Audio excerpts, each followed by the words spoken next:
No começo eram as trevas, e então Bang. Nasceu um sistema que se expande infinitamente, feito de tempo, espaço e matéria. Agora vá mais longe do que jamais imaginou, além dos limites de nossa existência, em um lugar chamado o Universo. Ocultos nas sombras do sistema solar, há mundos tão ativos quimicamente e tão disformes que beiram o bizarro. O mais chocante foi ver como o sistema solar é diferente. São as luas que orbitam os planetas do sistema solar. Antes desconhecidas ou consideradas secundárias, agora estão na vanguarda da exploração astronômica. O que surpreende é que não se parecem com nossa Lua. Os chamados membros menores do sistema solar não são de interesse menor. Que surpresas nos aguardam nessas luas misteriosas?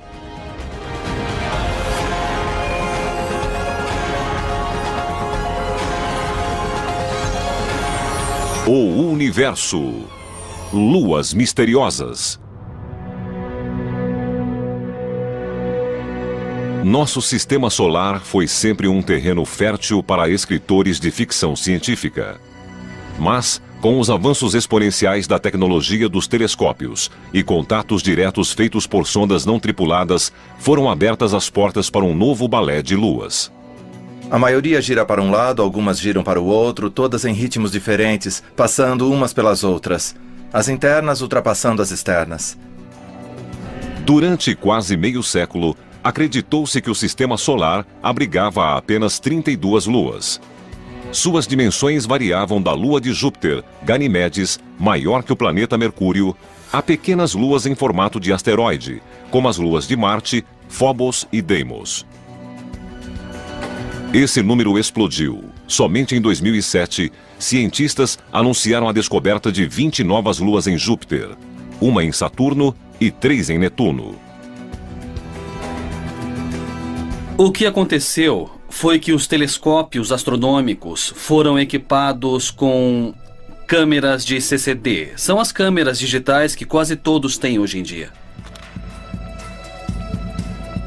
Para os astrônomos, é difícil precisar o número de luas no sistema solar. À medida que câmeras ficam mais sensíveis e telescópios mais potentes, novas luas são descobertas. As luas são classificadas de duas formas. Algumas, como a nossa Lua, descrevem órbitas quase circulares acima do equador do planeta e são chamadas de luas regulares. Embora nossa Lua tenha sido formada em um impacto, todas as outras luas regulares têm origem na aglutinação dos elementos que cercam o planeta pai, em um processo de acréscimo constante.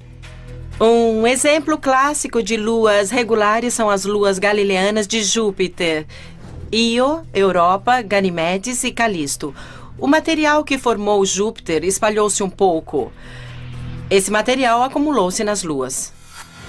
Luas que possuem órbitas alongadas, ligeiramente inclinadas em relação ao equador dos planetas, são chamadas de irregulares.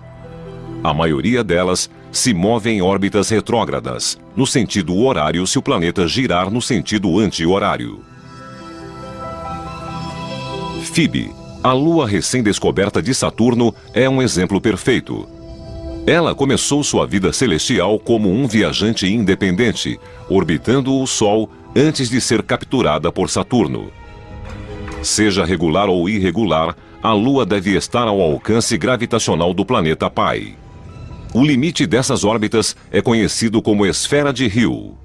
O fenômeno foi batizado em homenagem a George William Hill, astrônomo americano que viveu no século XIX. A esfera de Hill é uma região em torno do planeta que se move junto com ele, dentro da qual a gravidade do planeta supera a gravidade do Sol. As luas de Marte, Deimos e Phobos comportam-se de forma distinta dentro da esfera de Hill. Se o planeta gira mais rápido do que a Lua orbita, como no caso de Deimos, as forças entre os dois fazem a Lua se afastar. Phobos, por outro lado, gira mais rápido que Marte. Essas pequenas luas foram descobertas por Aspet Hall em 1877. Ele as batizou de Phobos, o deus grego do medo, e Deimos, o deus do terror. Tom Duxbury participou da missão que fotografou pela primeira vez as duas luas em formato de batata. Era tarde da noite, em um dia escuro e chuvoso, e quando virei a fotografia de lado, parecia uma caveira. Foi de arrepiar.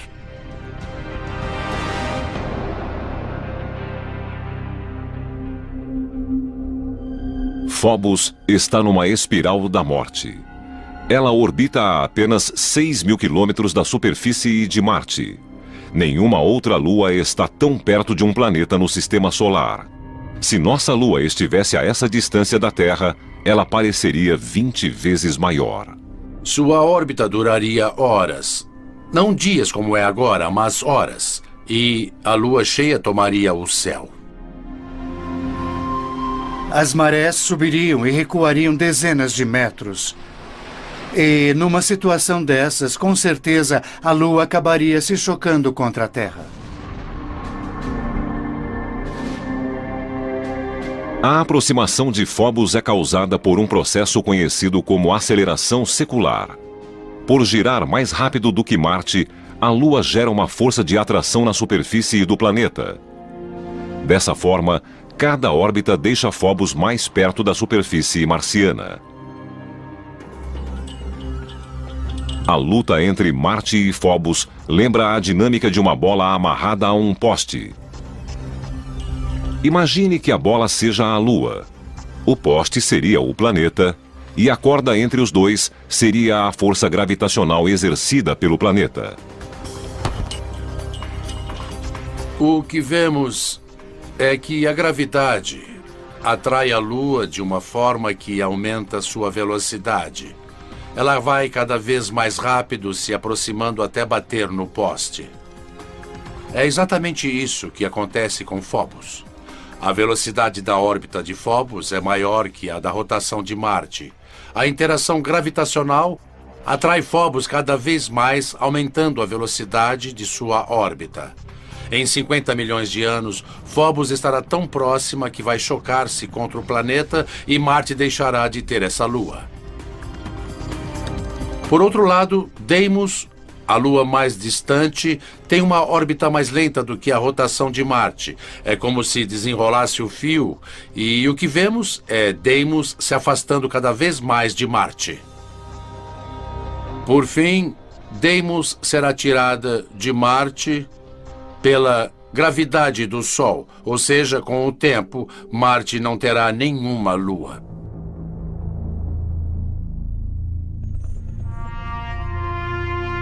Como supera a rotação de Marte, Phobos parece nascer no oeste e se pôr no leste. Em vez de o planeta girar rapidamente sob ela, como no caso de nossa Lua e da maioria das outras, e de nascer no leste e se pôr no oeste, ela é mais rápida do que a rotação do planeta. Por isso ela nasce no oeste, passa à frente e se põe no leste.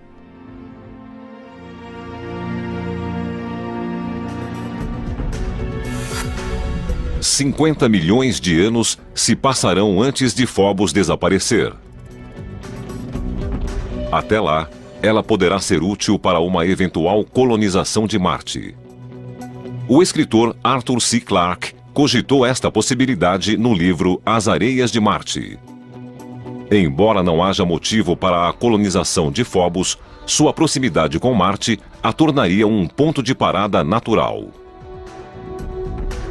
Sob o aspecto gravitacional, é muito mais fácil ir a Phobos, que não tem gravidade, do que enfrentar a gravidade de Marte para descer no planeta. De Galileu a Stanley Kubrick, os planetas gigantes do sistema solar exterior incitam a imaginação com sua enormidade. Mas qualquer tipo de exploração seria suicídio. A enorme pressão da atmosfera de Júpiter torna impossível a sobrevivência. No entanto, as luas desses planetas oferecem uma plataforma mais promissora para a exploração e futura colonização.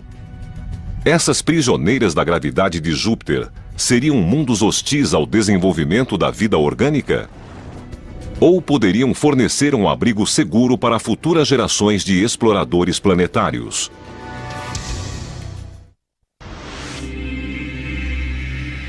Até pouco tempo, pouco se sabia sobre as luas dos gigantes de gelo e gás.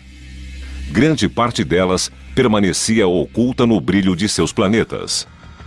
Agora, telescópios modernos e a exploração espacial não tripulada revelaram um reino ocupado por inúmeras luas, de mundos esféricos semelhantes a planetas, a luas disformes com apenas 50 quilômetros de extensão. Júpiter, o maior planeta do Sistema Solar, é um ímã de luas. Tudo começou 4 bilhões e meio de anos atrás, com uma enorme nuvem gasosa que colapsou em si mesma. Esse processo, conhecido como acreção, deu origem ao sistema joviano. Quase todo o material aglomerou-se formando Júpiter, mas uma porcentagem mínima juntou-se em pequenos grupos dentro da órbita de Júpiter. Essas mini-acreções solidificaram-se e formaram as luas regulares de Júpiter: Io, Europa, Ganimedes e Calisto. À medida que Júpiter coalescia, sua enorme força gravitacional atraía pequenos resquícios do nascimento do Sistema Solar. Os planetas gigantes se formaram em um ambiente gasoso rico, em que havia muito material por todo o Sistema Solar que ainda podia ser capturado. O número de luas de Júpiter varia de 60 a 200 dependendo de quem as conta. O mais certo é que, se fosse possível ficar no limite da atmosfera gasosa de Júpiter, quem olhasse para o céu veria uma dança magnífica de objetos lunares. Seria muito bom poder ver as luas. De tempos em tempos, Io passaria. A cada 2 vezes que Io passasse, veríamos Europa, ao mesmo tempo. E a cada 4 passagens de Io, veríamos Ganimedes. Um membro deste elenco joviano é tão afetado pela massa de Júpiter que literalmente sofre implosões. Em fevereiro de 2007, a nave New Horizons, a caminho de Plutão, voltou suas câmeras para Io. Io tem o tamanho aproximado da Lua terrestre e orbita a 420 mil quilômetros da superfície de Júpiter. O que a diferencia das outras luas jovianas é seu vulcanismo espetacular. As câmeras registraram fotografias detalhadas de lava incandescente em toda a superfície de Io. Uma enorme nuvem de poeira com 300 quilômetros de espessura ergue-se sobre a superfície da Lua. Assim como todas as luas regulares de Júpiter, Io recebe o nome de uma amante do deus Júpiter, da mitologia romana.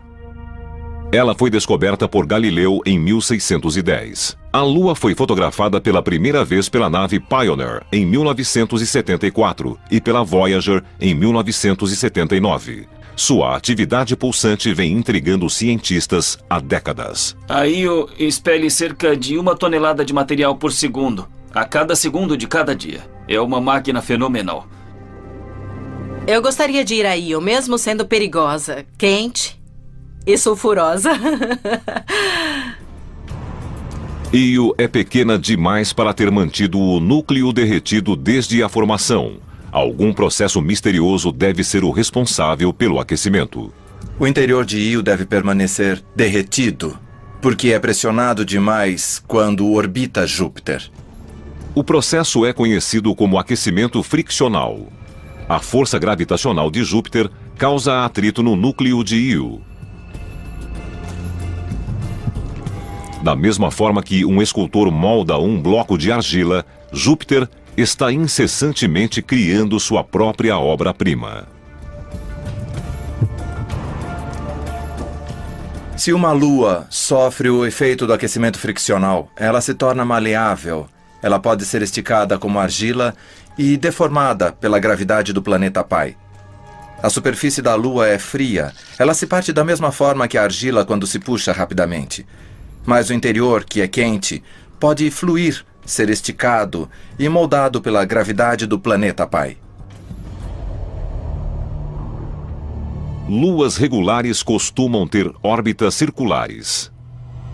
Para produzir aquecimento friccional, uma lua deve possuir uma órbita mais alongada na qual a distância do planeta mude radicalmente durante uma única revolução. Essas órbitas excêntricas ocorrem somente quando são influenciadas pela gravidade de outra lua. Quando uma lua está numa órbita excêntrica não circular, ela se aproxima e se afasta de seu planeta pai. Assim, ela é achatada e puxada quando está mais próxima. Io está em ressonância orbital com outras duas luas, Europa e Ganimedes. Enquanto Júpiter e Io lutam para estabelecer uma relação sincrônica, Europa e Ganimedes puxam Io em direções opostas. Júpiter a puxa de volta e Io é esticada e comprimida no processo.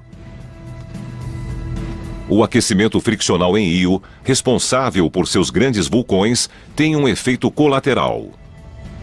Ele cria o maior objeto visível estacionário no sistema solar. Uma enorme nuvem gasosa 500 vezes maior do que Júpiter. Em 1990, o professor Michael Mendilo e sua equipe da Universidade de Boston descobriram uma grande nuvem gasosa espalhando-se de um lado a outro de Júpiter. Eles foram os primeiros a fotografar a nébula por inteiro, descobrir suas origens e o mecanismo que a faz crescer. A Io é muito pequena e não possui atmosfera, mas seus vulcões estão continuamente expelindo um material que poderia ser uma atmosfera. Mas você poderia perguntar por que não tem uma enorme atmosfera se todos os vulcões estão ativos há eras. Bom, é porque o material escapa. O principal gás é o sódio. Embora represente apenas 5% dos materiais expelidos por Io, ele é facilmente detectável por telescópios na Terra. O sódio emite um brilho alaranjado. Na verdade, o sódio é comumente utilizado para iluminar as ruas de muitas cidades do mundo todo. As moléculas do sódio e de outros gases são projetados pela luz do Sol em elétrons no campo magnético de Júpiter. Elétrons e prótons são liberados por algumas dessas partículas e ionizam. Os íons, na forma de plasma, são carregados pela poderosa magnetosfera de Júpiter. A velocidade aumenta de forma dramática em função do campo magnético. É como dar uma volta em um carrossel cósmico. As linhas do campo magnético são os postes, e de tempos em tempos, o átomo de sódio é apanhado juntamente com o elétron. Agora eu estou no núcleo de plasma de Júpiter, com todos os outros íons e elétrons que foram capturados anteriormente. E então os íons e elétrons recombinam e o nêutron não é contido pelo campo magnético e acaba escapando numa velocidade muito maior. E ele é suficiente para escapar de Júpiter. E eles foram a maior nuvem de gás visível que está permanentemente no sistema solar. Se a nébula pudesse ser vista a olhos nus, teria o tamanho de 12 luas no céu. É tão grande que, para vê-la, Michael teve de criar um telescópio especial. Na verdade, para se ter um grande campo de visão, só precisamos de uma pequena lente. O binóculo nos dá um grande campo de visão. Em 1991, o telescópio era considerado corriqueiro, mas sua câmera era altamente sofisticada e, na época, revolucionária. Era uma câmera digital. Quando se tira uma foto na forma de números, é possível fazer qualquer coisa com ela. Michael e sua equipe sabiam que havia sódio na nébula. O sódio também está presente na atmosfera terrestre. Eles conseguiram comparar imagens digitais das atmosferas da Terra e de Júpiter e criar uma imagem da nébula. Seria muito difícil fazer isso com apenas 2 fotografias em papel, mas com as câmeras digitais revolucionamos a forma de processar as imagens. Io, sem dúvida, seria um destino de enorme interesse científico, mas seu ambiente hostil descarta essa possibilidade. Até mesmo o pouso de uma sonda não tripulada seria difícil em meio à superfície instável da Lua. Mas há outra Lua em torno de Júpiter que pode não somente permitir a exploração humana, mas, possivelmente, sustentar suas próprias formas de vida. Europa é um dos objetos mais fascinantes e enigmáticos do nosso sistema solar. Totalmente diferente de qualquer outro lugar e diferente de qualquer coisa na Terra. A superfície apresenta fissuras, possui terrenos modelados, terrenos caóticos e parece que tem icebergs em algumas áreas. Sabemos que Europa é uma lua extraterrestre.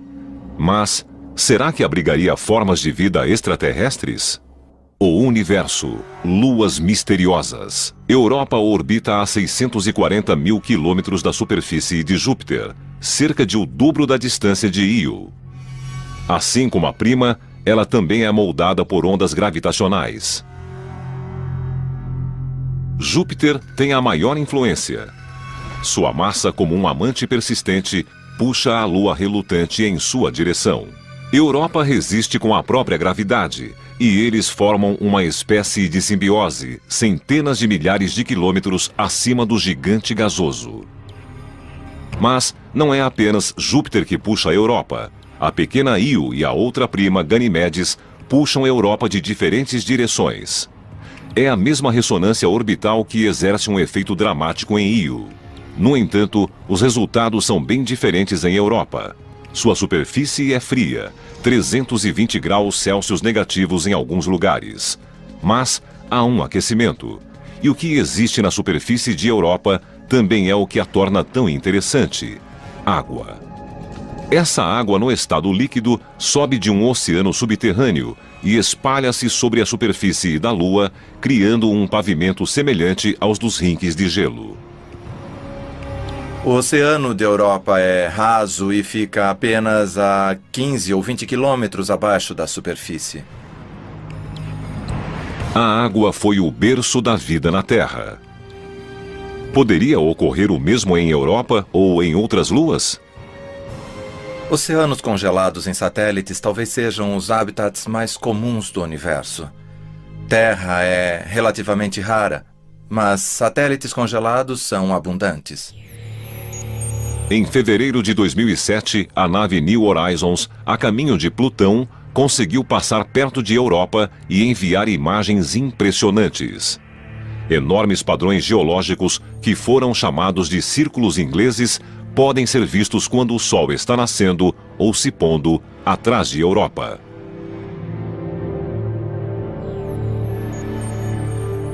Eles são muito grandes. Se você tentasse atravessar um desses círculos, desceria até um local algumas dezenas de metros abaixo do nível onde começou e subiria novamente. A semelhança dos círculos ingleses de Europa com os encontrados aqui na Terra termina quando levamos em conta as dimensões. Cada um deles tem de 3 a 5 mil quilômetros de diâmetro. Eles são rasos demais e muito uniformes para serem crateras criadas por impactos. Asteroides e cometas possuem diferentes tamanhos e formatos. Os círculos de Europa são geologicamente muito semelhantes. Embora nada tenha sido provado, tudo indica que a grande massa de Júpiter seja a responsável por eles. Supõe-se que o gelo que cobre a Europa não é preso ao núcleo da Lua. Em vez disso, flutua sobre o oceano abaixo como um iceberg esférico. A região polar teria sido moldada por Júpiter e, ao longo de centenas de milhares de anos, deslocado-se em direção ao Equador. Isso formaria uma série de pequenas depressões circulares a partir da região polar em direção ao Equador. Se a crosta de gelo em Europa possuir estrutura semelhante aos icebergs na Terra, a maior parte dela estará abaixo da superfície do oceano. Isso teria enormes implicações para explorações futuras. Significa que abaixo dela deve haver uma quantidade de gelo 8 ou 9 vezes superior para que esse tipo de topografia exista. A teoria do iceberg derruba a crença de que o oceano de Europa pode ser facilmente alcançado através de uma fina crosta.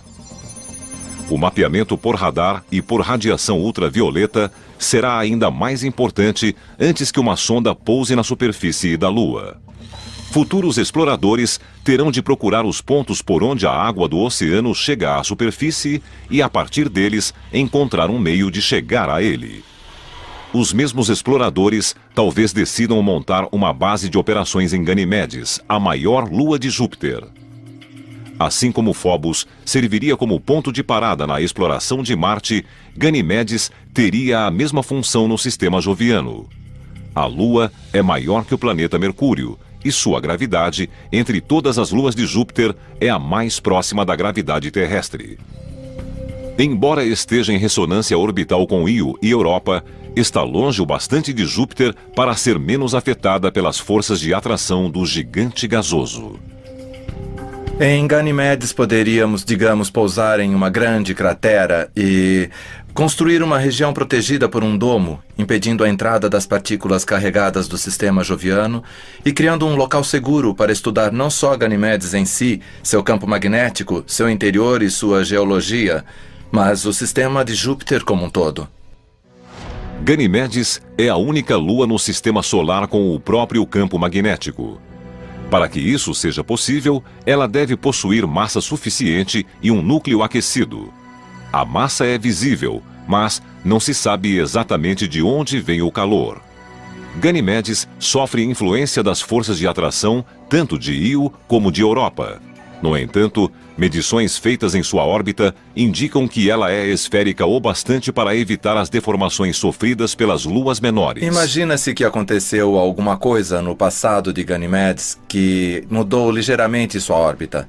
Talvez essa irregularidade tenha ficado fora de controle por algum tempo e gerado muito calor no interior da Lua, aquecendo o núcleo. Na verdade, não sabemos. A única certeza que temos é que a passagem da nave New Horizons pelo sistema joviano nos deu uma boa ideia das maravilhas que poderemos encontrar nas luas de Júpiter. Cientistas aguardam com ansiedade o dia em que uma sonda descerá em uma dessas luas e começará a revelar os segredos desses mundos misteriosos. Outra lua gelada orbita o gigante gasoso Saturno. Ela é pequena demais para manter a própria atmosfera, mas isso não a impede de se aproveitar da atmosfera de seu planeta pai. Encélado, embora muito pequena, tem o nome de uma tribo de gigantes da mitologia grega. Assim como Io e Europa, Encélado tem uma órbita excêntrica em torno de seu planeta pai, Saturno. As forças de atração de Saturno esticam e puxam a pequena lua, gerando calor em seu interior. Mas, diferente de Io, o material fundido não é expelido para uma nuvem gasosa. A água também não aflora do mesmo modo que em Europa. Na verdade, Encélado lança água em jatos na atmosfera de Saturno. Nós chamamos de vulcão. É mais como um geyser. O vapor de água fica, então, orbitando a pequena lua ou, devido à proximidade com Saturno, é atraída ao planeta pela gravidade. A partir do trabalho desenvolvido no estudo de Io, Michael Mendilo e sua equipe na Universidade de Boston voltaram as atenções para o efeito de Encélado sobre a atmosfera de Saturno. Descobrimos que a água é um excelente catalisador para recombinar íons e elétrons. Antes de Cassini, cientistas baseavam-se em modelos feitos pelo computador para determinar as condições atmosféricas em torno de Saturno. Mas os dados da missão indicaram que a ionosfera do planeta tinha apenas 10% do tamanho estimado pelos cálculos. A água gelada expelida por Encélado neutraliza as partículas carregadas na ionosfera de Saturno. Autorização confirmada. Decolar. Assim, os cientistas descobriram quase por acaso o efeito exercido pela água na atmosfera terrestre. Em 1973, quando a NASA lançou seu laboratório espacial, também lançou pela última vez o foguete Saturno V, o foguete da Lua. E nunca antes um veículo espacial havia queimado combustível até atingir a ionosfera. Aquele motor gigantesco lançou 1 tonelada por segundo de vapor d'água na ionosfera. E a ionosfera quase desapareceu naquele dia. O foguete abriu um buraco na ionosfera terrestre, a camada superior da atmosfera. Foram necessárias 24 horas para a radiação ionizante do Sol fechar esse buraco. No entanto, em Saturno, onde Encélado lança continuamente 6 toneladas de água por minuto na atmosfera, os efeitos são marcantes. Não existe a possibilidade de Encélado acabar completamente com a ionosfera do planeta pai. Mas esta lua minúscula, com apenas 500 quilômetros de diâmetro, chamou a atenção da comunidade científica e do próprio Saturno. Enquanto nos preparamos para enviar sondas a Phobos e Europa e para estudar dados de Titã, Encélado e Io, um grupo totalmente novo de luas está literalmente entrando em universo. Luas misteriosas. Antes dos anos 1990, grande parte dos astrônomos acreditava que havia apenas 34 luas no sistema solar. A maioria delas era regular como a nossa, corpos esféricos em órbita do planeta pai, seguindo a mesma direção de sua rotação. Mas alguns desses satélites são conhecidos como luas irregulares. Essas luas incomuns seguem órbitas alongadas. Muitas vezes, elas são inclinadas e têm direção oposta à rotação do planeta. Elas parecem batatas voadoras, lascas ou amontoados disformes. Elas foram difíceis de achar até agora porque são muito pequenas e também costumam ser muito escuras. O advento da fotografia digital e o uso de instrumentos ópticos mais sensíveis mudaram o terreno lunar em uma década. O Dr. Brett Gladman, da Universidade da Colômbia Britânica, descobriu sua primeira lua irregular em 1997 no Observatório Palomar. Desde então, ele trouxe à luz 17 objetos que eram desconhecidos no sistema solar. Detectamos objetos no sistema solar exterior, observando sua movimentação em relação às estrelas e galáxias de fundo que são estacionárias. Então, se tirarmos uma foto do céu, esperarmos 1 hora e tirarmos outra foto, nenhuma das estrelas na galáxia terá se movido. Mas objetos distantes no sistema solar exterior terão se deslocado de forma visível entre as duas imagens. Assim, comparando as duas fotografias, veremos, como neste caso, um objeto móvel. O objeto pode ser um cometa ou um asteroide, ou, se orbitar um planeta de modo retrógrado, uma nova lua irregular. Outra diferença importante entre as luas regulares e irregulares é que as irregulares são capturadas.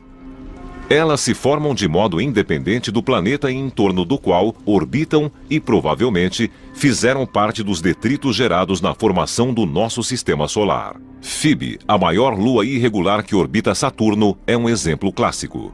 Phoebe orbita bem longe de Saturno. Tem órbita elíptica e muito inclinada.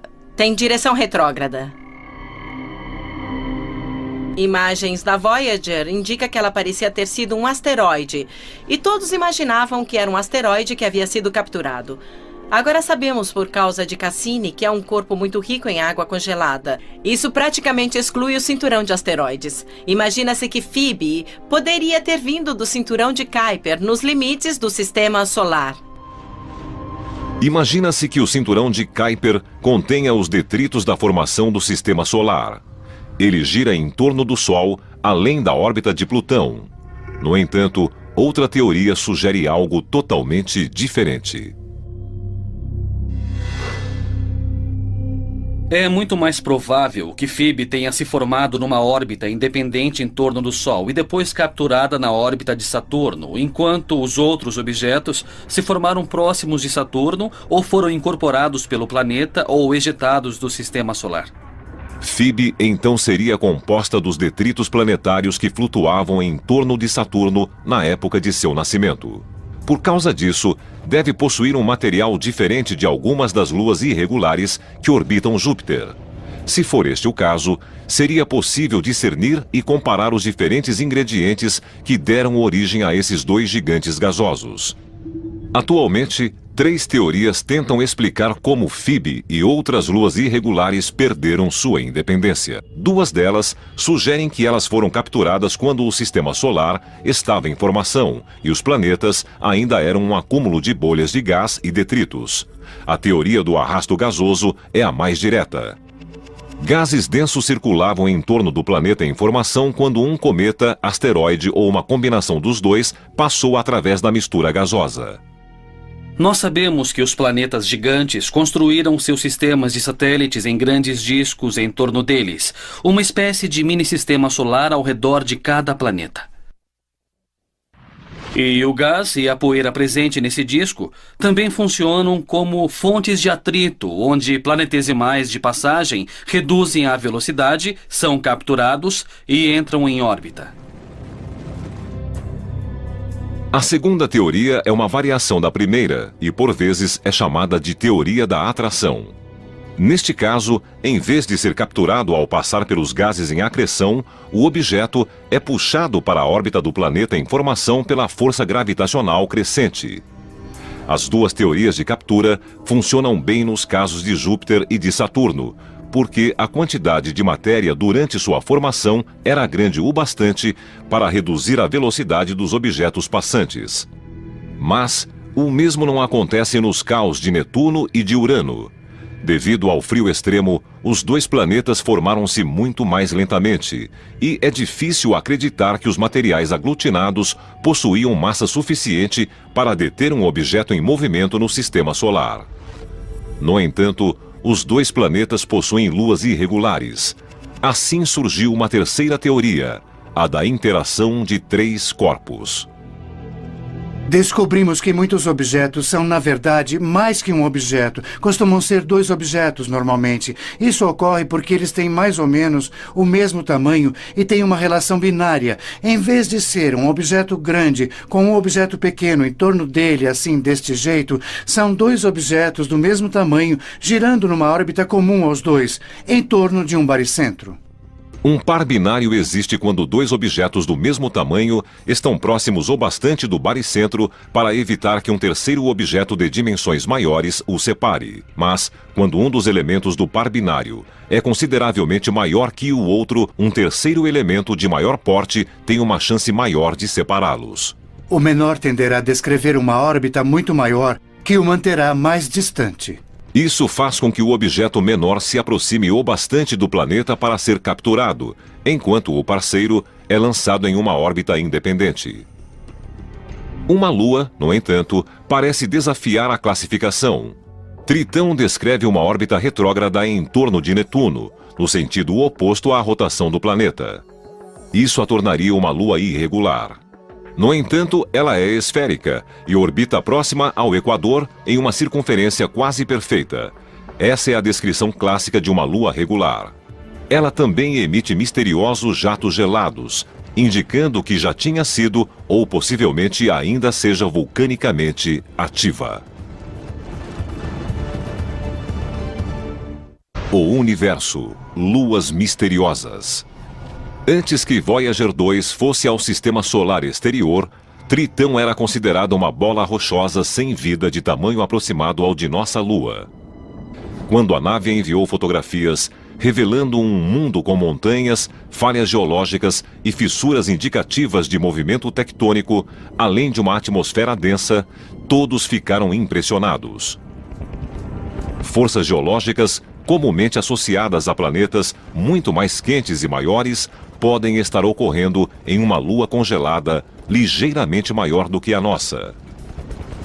A Voyager não detectou vulcões ativos em 1989.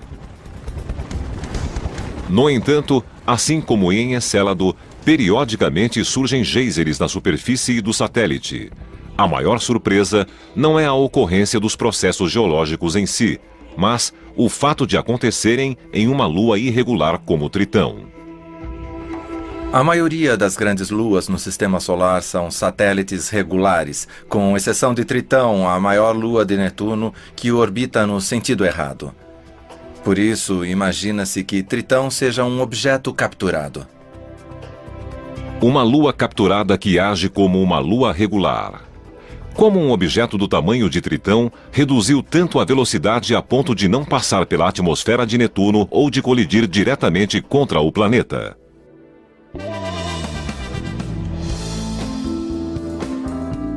Não existe aposta garantida, mas algumas teorias têm melhores chances. Assim como jogadores na roleta, Tritão e Netuno fizeram as apostas e contaram com a sorte. Façam suas apostas e boa sorte. Na roleta, há várias formas de apostar. A probabilidade de ganhar é diferente em cada uma delas, e como em qualquer jogo de azar, quanto menor a probabilidade, maior o prêmio.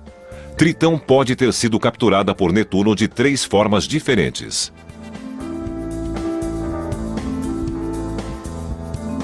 As 3 hipóteses são fisicamente possíveis, mas a primeira ideia de um arrasto gasoso é a menos provável, simplesmente porque o intervalo de tempo em que Netuno teve um disco de gás e poeira que poderia ter capturado a prototritão foi muito pequeno. A chance seria muito pequena. Seria como apostar no zero verde da roleta. É mais provável que a prototritão, em algum momento da história do Sistema Solar, tenha se chocado com um grupo de satélites gelados e essa colisão tenha originado o Tritão. Seria como apostar nos 12 primeiros números da roleta. Há uma chance em 3 disso ter acontecido. A melhor aposta é nos números pares. Nesse caso, haveria uma chance em 2 de as coisas acontecerem, e a melhor aposta atualmente é a hipótese da captura binária, porque sabemos que havia provavelmente milhares de objetos no cinturão de Kuiper que teriam o tamanho certo ligados a um objeto ainda maior, e Netuno poderia ter capturado um deles. Ninguém sabe qual foi o número vencedor nos primeiros dias do Sistema Solar, quando Netuno capturou Tritão.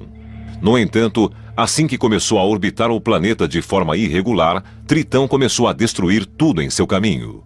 Netuno não tem um sistema de satélites muito regular. Imagina-se que a captura de Tritão atrapalhou o que teria sido um sistema regular, como o de outros planetas. É como se Tritão tivesse ficado irritada com a perda da liberdade e descontado nas outras luas de Netuno. Mas de onde veio essa lua teimosa? Dados da Voyager 2 indicam que a densidade de Tritão é praticamente igual à de Plutão. Isso revela uma identidade que nenhuma outra lua comum possui. Suspeita-se que Plutão e Tritão sejam ambos objetos originários do cinturão de Kuiper. O sistema solar exterior era composto de objetos grandes indo em várias direções, e alguns deles formaram os planetas gigantes, outros foram lançados ainda mais longe, para onde estão até hoje, no cinturão de Kuiper. Colisões, acreções e capturas reduziram o que já foi uma grande estrada de materiais de construção planetária. No início da história do Sistema Solar, o cinturão Kuiper deve ter tido objetos muito maiores, acumulando uma massa equivalente a 50 terras. O cinturão atual tem massa menor que a de uma terra. O que resta no cinturão de Kuiper é tão antigo quanto o próprio Sistema Solar. O material que compõe os objetos binários, estilhaços de colisões e até mesmo algumas luas desconhecidas não mudou nos últimos 4 bilhões de anos. É incrível como as luas são diferentes no Sistema Solar exterior. Na primeira vez que eu fui a um instituto de astronomia nos anos 60, não havíamos visto nenhuma das luas. Eram pequenos pontos no telescópio. Por isso não fazíamos ideia da diferença. O mais chocante é conhecer a variedade existente no Sistema Solar. Isso surpreendeu muito a mim e a todos daquela época. Ao retornarmos para casa, voltando dos limites gélidos do Sistema Solar, impressionados com a vastidão do universo e a majestade dos planetas, vale a pena fazer uma pausa para admirar os pequenos mundos nas sombras. Essas luas distantes, antes consideradas secundárias, guardam mistérios que a curiosidade humana terá de desvendar. Vem gasosa. A água também não aflora do mesmo modo que em Europa. Na verdade, Encélado lança água em jatos na atmosfera de Saturno. Nós chamamos de vulcão. é mais como um geyser. O vapor de água fica, então, orbitando a pequena Lua, ou, devido à proximidade com Saturno, é atraída ao planeta pela gravidade. A partir do trabalho desenvolvido no estudo de Io, Michael Mendilo e sua equipe na Universidade de Boston voltaram as atenções para o efeito de Encélado sobre a atmosfera de Saturno. Descobrimos que a água é um excelente catalisador para recombinar íons e elétrons. Antes de Cassini, cientistas baseavam-se em modelos feitos pelo computador para determinar as condições atmosféricas em torno de Saturno.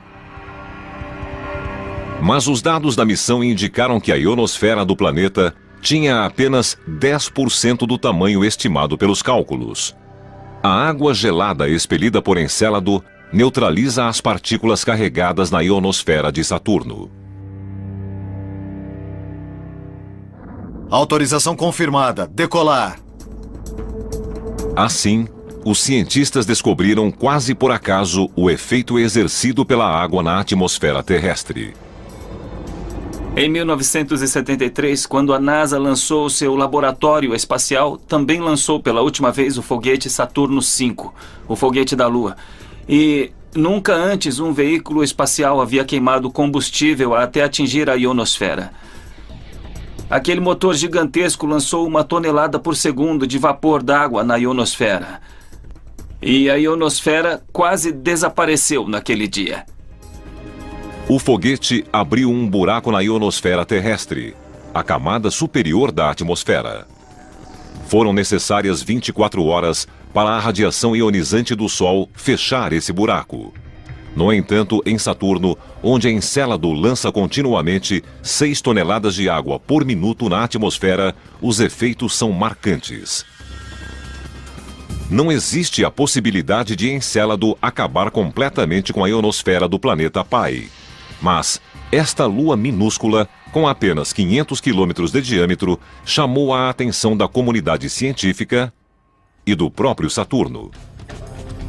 Enquanto nos preparamos para enviar sondas a Phobos e Europa e para estudar dados de Titã, Encélado e Io, um grupo totalmente novo de luas está literalmente entrando em universo. Luas misteriosas.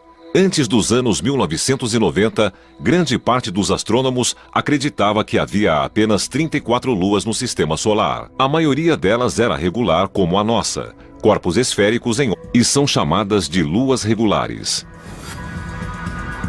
Embora nossa lua tenha sido formada em um impacto, todas as outras luas regulares têm origem na aglutinação dos elementos que cercam o planeta pai, em um processo de acréscimo constante.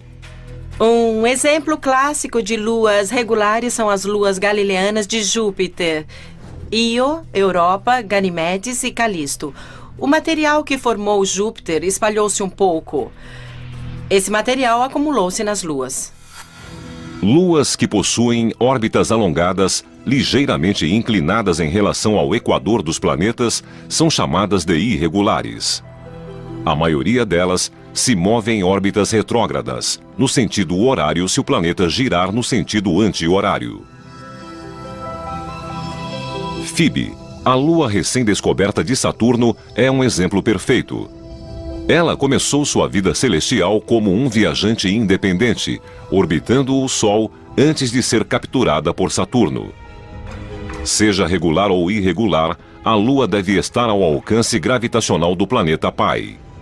O limite dessas órbitas é conhecido como esfera de Hill. O fenômeno foi batizado em homenagem a George William Hill, astrônomo americano que viveu no século XIX. A esfera de Hill é uma região em torno do planeta que se move junto com ele, dentro da qual a gravidade do planeta supera a gravidade do Sol. As luas de Marte, Deimos e Phobos comportam-se de forma distinta dentro da esfera de Hill. Se o planeta gira mais rápido do que a Lua orbita, como no caso de Deimos, as forças entre os dois fazem a Lua se afastar. Phobos, por outro lado, gira mais rápido que Marte. Essas pequenas luas foram descobertas por Aspect Hall em 1877. Ele as batizou de Phobos, o deus grego do medo, e Deimos, o deus do terror. Tom Duxbury participou da missão que fotografou pela primeira vez as duas luas em formato de batata. Era tarde da noite, em um dia escuro e chuvoso, e quando virei a fotografia de lado, parecia uma caveira. Foi de arrepiar.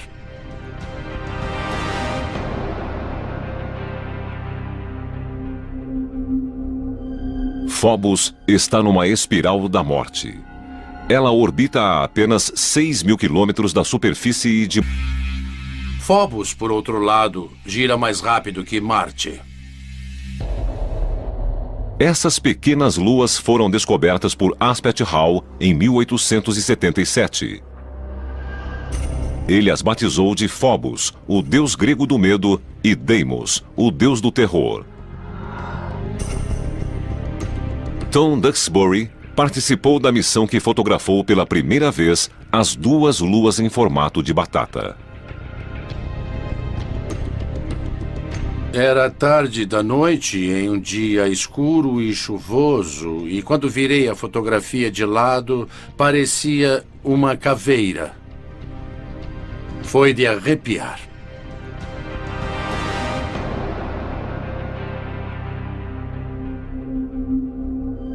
Phobos está numa espiral da morte.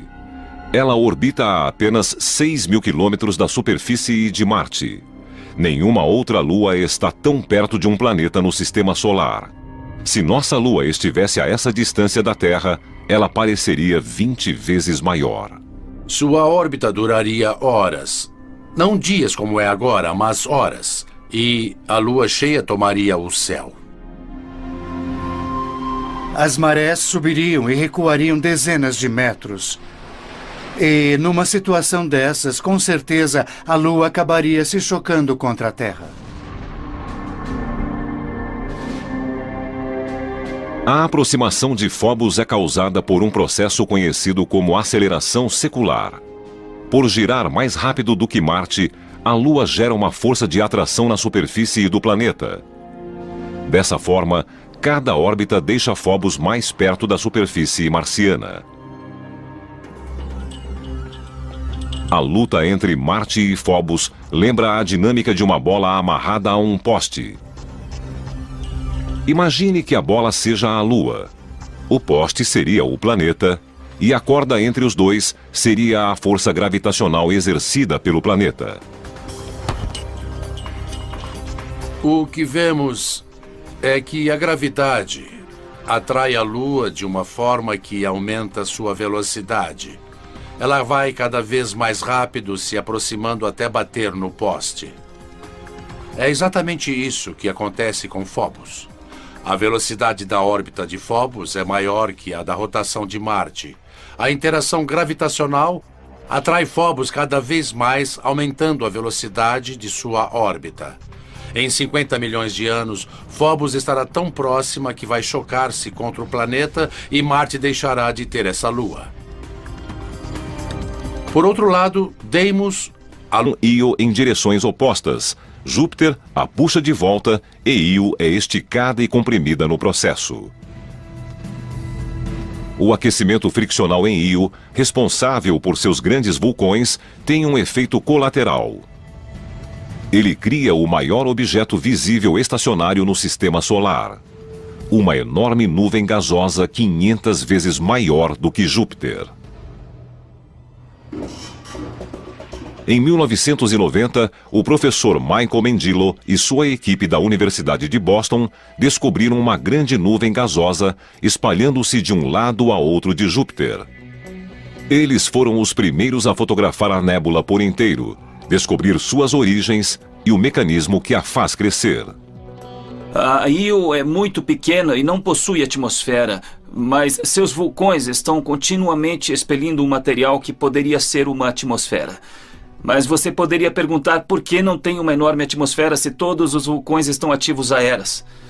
Bom, é porque o material escapa. O principal gás é o sódio. Embora represente apenas 5% dos materiais expelidos por Io, ele é facilmente detectável por telescópios na Terra. O sódio emite um brilho alaranjado. Na verdade, o sódio é comumente utilizado para iluminar as ruas de muitas cidades do mundo todo. As moléculas do sódio e de outros gases são projetados pela luz do Sol em elétrons no campo magnético de Júpiter. Elétrons e prótons são liberados por algumas dessas partículas e ionizam. Os íons, na forma de plasma, são carregados pela poderosa magnetosfera de Júpiter. A velocidade aumenta de forma dramática em função do campo magnético. É como dar uma volta em um carrossel cósmico. As linhas do campo magnético são os postes, e de tempos em tempos, o átomo de sódio é apanhado juntamente com o elétron. Agora eu estou no núcleo de plasma de Júpiter, com todos os outros íons e elétrons que foram capturados anteriormente. E então os íons e elétrons recombinam e o nêutron não é contido pelo campo magnético e acaba escapando numa velocidade muito maior. E ele é suficiente para escapar de Júpiter. E eles foram a maior nuvem de gás visível que está permanentemente no sistema solar. Se a nébula pudesse ser vista a olhos nus, teria o tamanho de 12 luas no céu.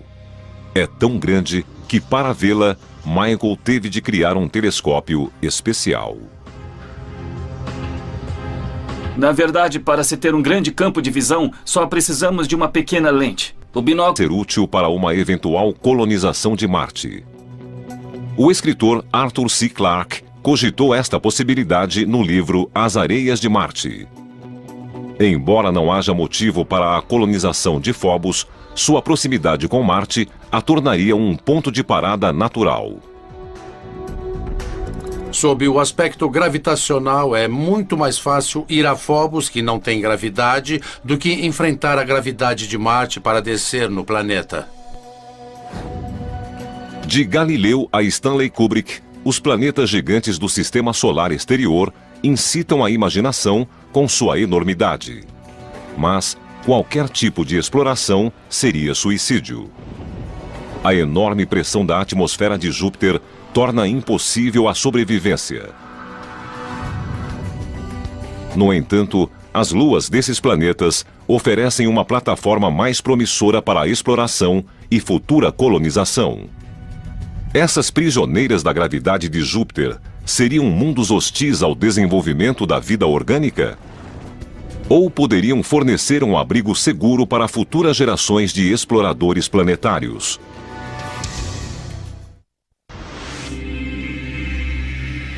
Até pouco tempo, pouco se sabia sobre as luas dos gigantes de gelo e gás. Grande parte delas permanecia oculta no brilho de seus planetas.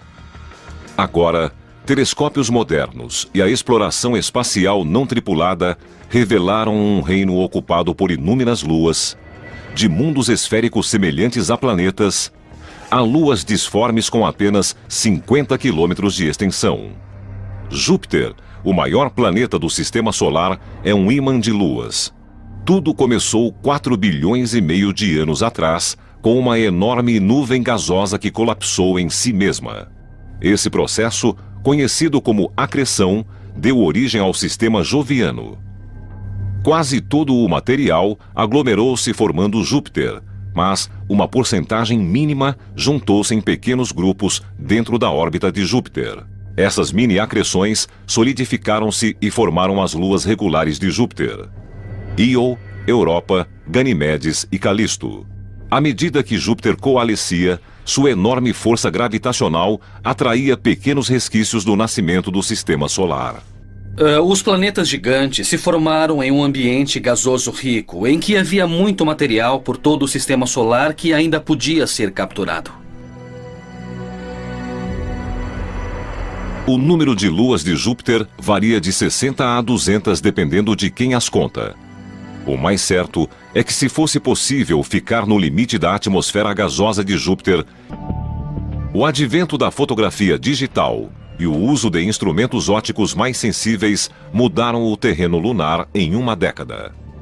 O Dr. Brett Gladman, da Universidade da Colômbia Britânica, descobriu sua primeira lua irregular em 1997 no Observatório Palomar. Desde então, ele trouxe à luz 17 objetos que eram desconhecidos no Sistema Solar. Detectamos objetos no sistema solar exterior, observando sua movimentação em relação às estrelas e galáxias de fundo, que são estacionárias. Então, se tirarmos uma foto do céu, esperarmos uma hora e tirarmos outra foto, nenhuma das estrelas na galáxia terá se movido. Mas objetos distantes no sistema solar exterior terão se deslocado de forma visível entre as duas imagens. Assim, comparando as duas fotografias, veremos, como neste caso, um objeto móvel. O objeto pode ser um cometa ou um asteroide, ou, se orbitar um planeta de modo retrógrado, uma nova lua irregular. Outra diferença importante entre as luas regulares e irregulares é que as irregulares são capturadas.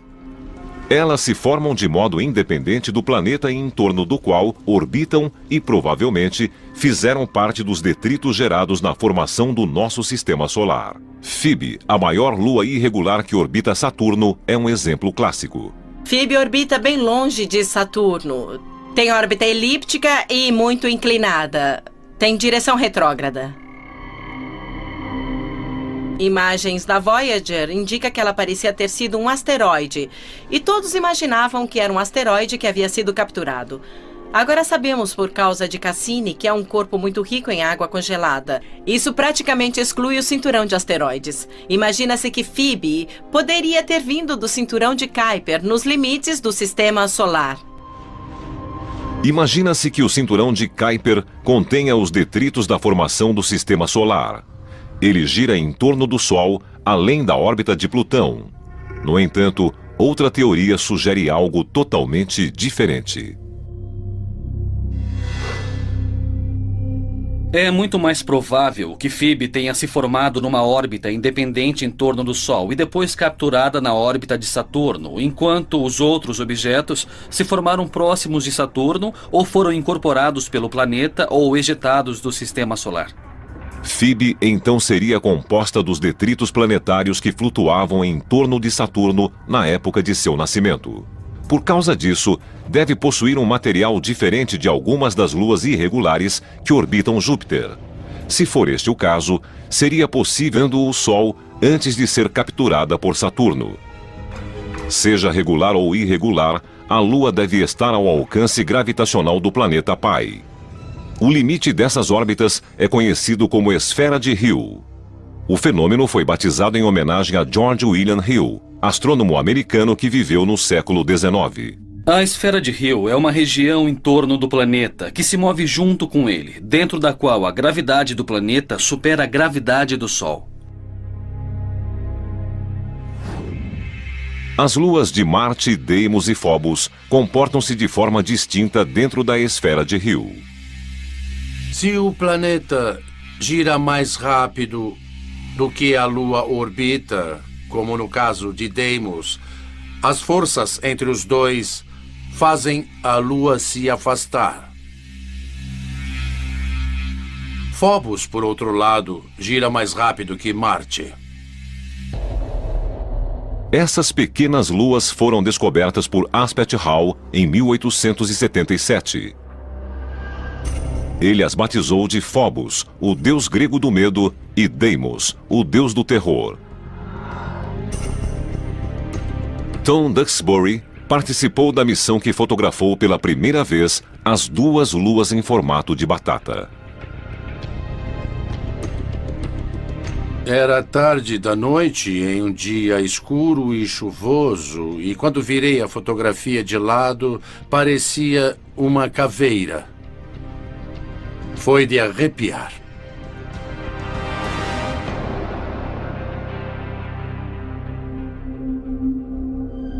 Phobos está numa espiral da morte. Ela orbita a apenas 6.000 quilômetros da superfície de Marte. Nenhuma outra lua está tão perto de um planeta no sistema solar. Se nossa lua estivesse a essa distância da Terra, ela pareceria 20 vezes maior. Sua órbita duraria horas. Não dias como é agora, mas horas. E a lua cheia tomaria o céu. As marés subiriam e recuariam dezenas de metros. E, numa situação dessas, com certeza, a Lua acabaria se chocando contra a Terra. A aproximação de Phobos é causada por um processo conhecido como aceleração secular. Por girar mais rápido do que Marte, a Lua gera uma força de atração na superfície do planeta. Dessa forma, cada órbita deixa Phobos mais perto da superfície marciana. A luta entre Marte e Phobos lembra a dinâmica de uma bola amarrada a um poste, numa espiral da morte.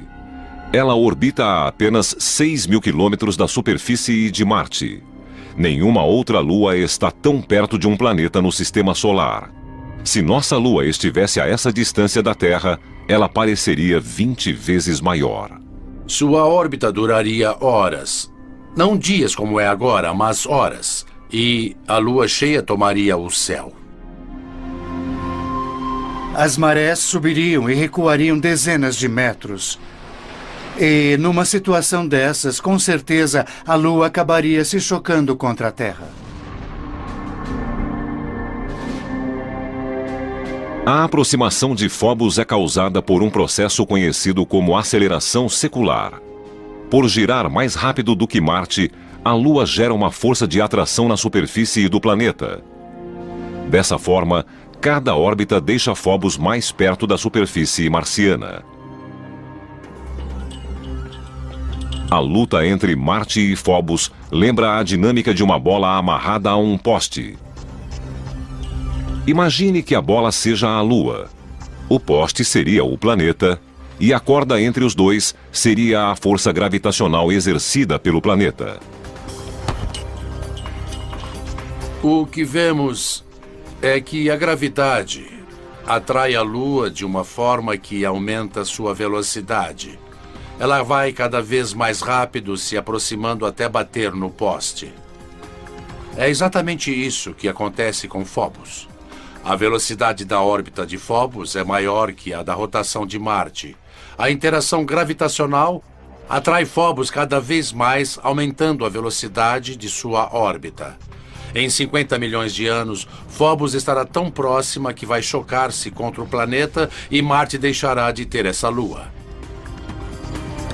Por outro lado, Deimos, a lua mais distante, tem uma órbita mais lenta do que a rotação de Marte. É como se desenrolasse o fio, e o que vemos é Deimos se afastando cada vez mais de Marte.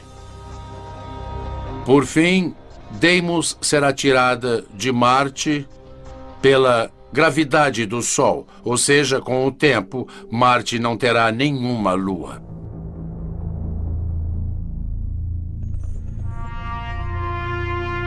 Como supera a rotação de Marte, Phobos parece nascer no oeste e se pôr no leste.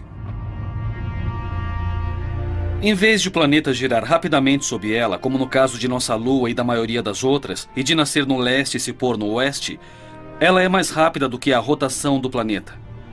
Por isso ela nasce no oeste, passa à frente e se põe no leste. Teve uma órbita retrógrada em torno de Netuno, no sentido oposto à rotação do planeta. Isso a tornaria uma lua irregular. No entanto, ela é esférica e orbita próxima ao Equador em uma circunferência quase perfeita. Essa é a descrição clássica de uma lua regular. Ela também emite misteriosos jatos gelados, indicando que já tinha sido ou possivelmente ainda seja vulcanicamente ativa. O universo, luas misteriosas. Antes que Voyager 2 fosse ao sistema solar exterior, Tritão era considerada uma bola rochosa sem vida de tamanho aproximado ao de nossa Lua. Quando a nave enviou fotografias revelando um mundo com montanhas, falhas geológicas e fissuras indicativas de movimento tectônico, além de uma atmosfera densa, todos ficaram impressionados. Forças geológicas, comumente associadas a planetas muito mais quentes e maiores, podem estar ocorrendo em uma lua congelada ligeiramente maior do que a nossa. A Voyager não detectou vulcões ativos em 1989. No entanto, assim como em Encélado, periodicamente surgem geysers na superfície do satélite. A maior surpresa não é a ocorrência dos processos geológicos em si, mas o fato de acontecerem em uma lua irregular como Tritão. A maioria das grandes luas no sistema solar são satélites regulares, com exceção de Tritão, a maior lua de Netuno, que orbita no sentido errado. Por isso, imagina-se que Tritão seja um objeto capturado. Uma lua capturada que age como uma lua regular. Como um objeto do tamanho de Tritão reduziu tanto a velocidade a ponto de não passar pela atmosfera de Netuno ou de colidir diretamente contra o planeta.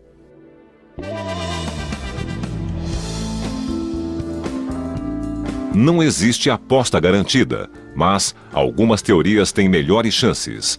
Assim como jogadores na roleta, Tritão e Netuno fizeram as apostas e contaram com a sorte. Façam suas apostas e boa sorte. Na roleta, há várias formas de apostar. A probabilidade de ganhar é diferente em cada uma delas, e como em qualquer jogo de azar, quanto menor a probabilidade, maior o prêmio. Tritão pode ter sido capturada por Netuno de 3 formas diferentes.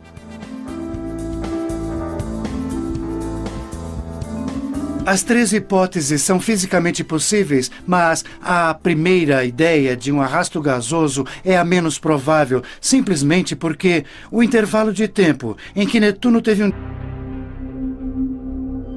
Phobos está numa espiral da morte. Ela orbita a apenas 6.000 quilômetros da superfície de Marte. Nenhuma outra lua está tão perto de um planeta no sistema solar. Se nossa lua estivesse a essa distância da Terra, ela pareceria 20 vezes maior. Sua órbita duraria horas. Não dias como é agora, mas horas. E a lua cheia tomaria o céu. As marés subiriam e recuariam dezenas de metros. E, numa situação dessas, com certeza, a Lua acabaria se chocando contra a Terra. A aproximação de Phobos é causada por um processo conhecido como aceleração secular. Por girar mais rápido do que Marte, a Lua gera uma força de atração na superfície do planeta. Dessa forma, cada órbita deixa Phobos mais perto da superfície marciana. A luta entre Marte e Phobos lembra a dinâmica de uma bola amarrada a um poste. Imagine que a bola seja a Lua. O poste seria o planeta e a corda entre os dois seria a força gravitacional exercida pelo planeta. O que vemos é que a gravidade atrai a Lua de uma forma que aumenta sua velocidade. Ela vai cada vez mais rápido, se aproximando até bater no poste. É exatamente isso que acontece com Phobos. A velocidade da órbita de Phobos é maior que a da rotação de Marte. A interação gravitacional atrai Phobos cada vez mais, aumentando a velocidade de sua órbita.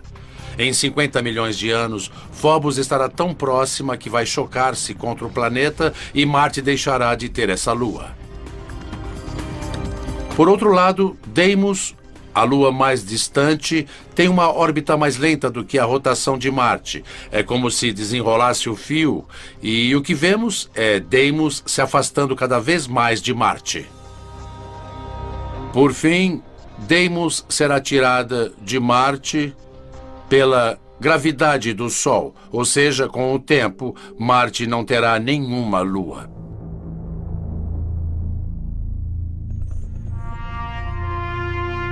Como supera a rotação de Marte, Phobos parece nascer no oeste e se pôr no leste.